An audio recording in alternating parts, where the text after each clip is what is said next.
Wala pong gustong maglihis sa usaping flood control. Ako nga po, very passionate po ako dyan, mulat sa pool. Wala po kayo rito. Ako po'y talagang lumalaban sa korupsyon. Pero enough is enough. Patuloy po kayo sa pag-atake sa akin. Sagutin niyo po. Tapos na po kayo. Tapos na po. At sinabi niyo na ang presidente ay name drop ni Yusek Bersamin. Hindi ko man lang po nakita yung kanyang katauhan na ipinatawag niyo dito. Nakiusap, nagpresenta si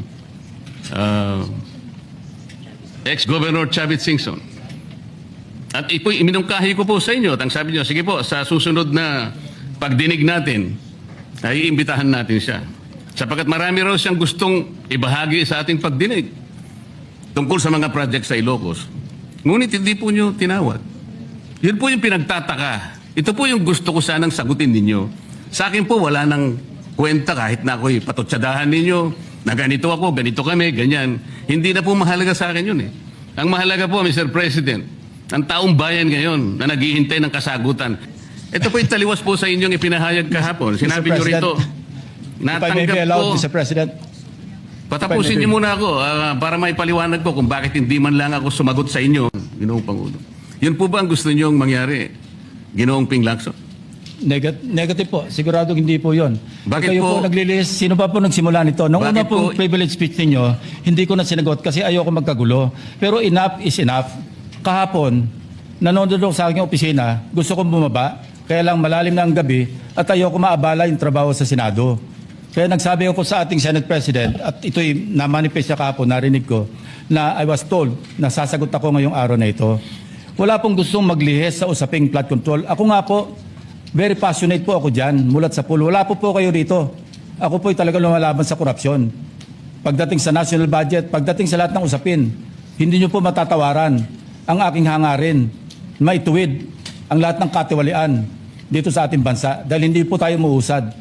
Pero enough is enough. Patuloy po kayo sa pag-atake sa akin. Balikan nyo po, res ipsa loquitur. Andyan po lahat eh. Wala po ko inimbento. Salita nyo po lahat yan eh.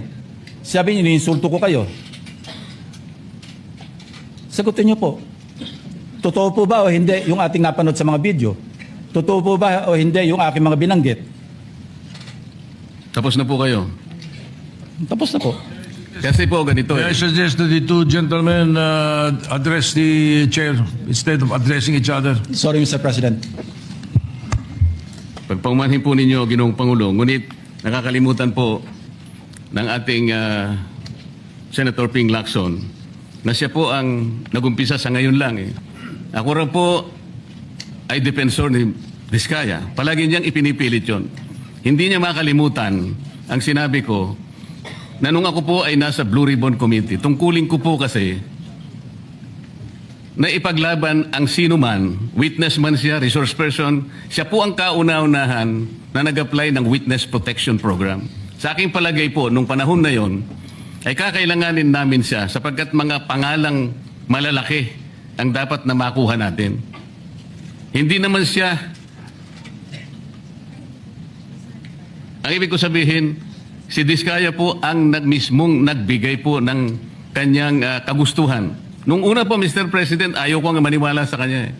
Kaya sinabi ko sa kanya, gumawa ka ng sulat, kahit sulat kamay, para sa ganun, walang masabi ang iba na parang ako pang nag-initiate sa'yo dahil hindi kita kakilala. Kailangan malaman muna natin kung ano ang laman ng iyong testimony. At kailangan ma-determine natin kung talagang meron kang may kukontribute na mga pangalan. Kasi importante na lumitaw ang mga pangalan ng mga taong talagang utak ng pagnanakaw na ito. Yun po ang pinag-umpisahan nun eh. Dahil mabigat ang kanyang gagawin, Mr. President, nakita ko sa kanyang pagkagustuhan na siya sumailalim sa Witness Protection Program. Kinilala ko naman yun, Mr. President. Malalagay nga sa alanganin ng buhay niya. Yun po naman yung nakalagay sa batas eh. Bakit ngayon akusahan ako na ako pa ang nagdidepensa sa kanya? Nandun naman po sa batas eh. Kaya nga po, nang ipilit po ng ating DOJ Secretary na pinipilit niya magkaroon ng restitution, sinabi ko, wag mong gagawin yan. Wala naman sa batas yan eh. Ipipilit ninyo sa pamagitan ng memorandum ninyo na kahit wala sa batas para siya maging katanggap-tanggap na witness protection program witness, ay gagawin niyong mag-restitute siya. Wala po sa batas yun, Mr. President. Yun po yung nilalaban ko. Kung napagkamalan niya na dinidepensahan ko, hindi po pwede yung ganun, Mr. President. So ngayon, hanggang ngayon, pati ba naman ng asawa ko na independent director, kakalantariin pa rito. Saan ba natin pag-uumpisa ng pag-uusap na ito? Pagkatapos, ipipilit na naman ninyo yung Kalayaan Island Group. Ano po ba patakaran dito, Mr. President? Ginoong Lacson? Kailangan bang samot-samot ang gagawin mo para sa isang privilege speech? Kayo po yung matagal na sa Senado.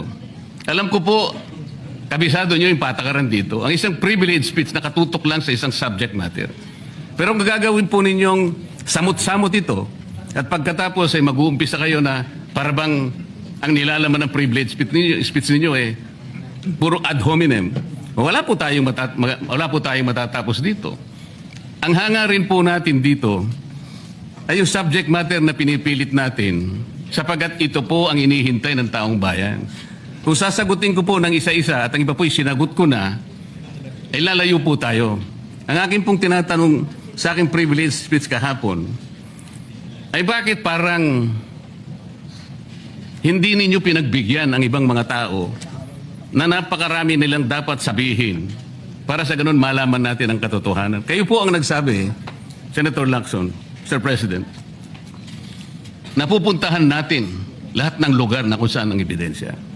Hindi po ba kayo po'y nagpahayag noon dito sa plenaryo, Mr. President, Senator Lacson, na sinabi nyo na ang presidente ay name drop ni Yusek Bersamin.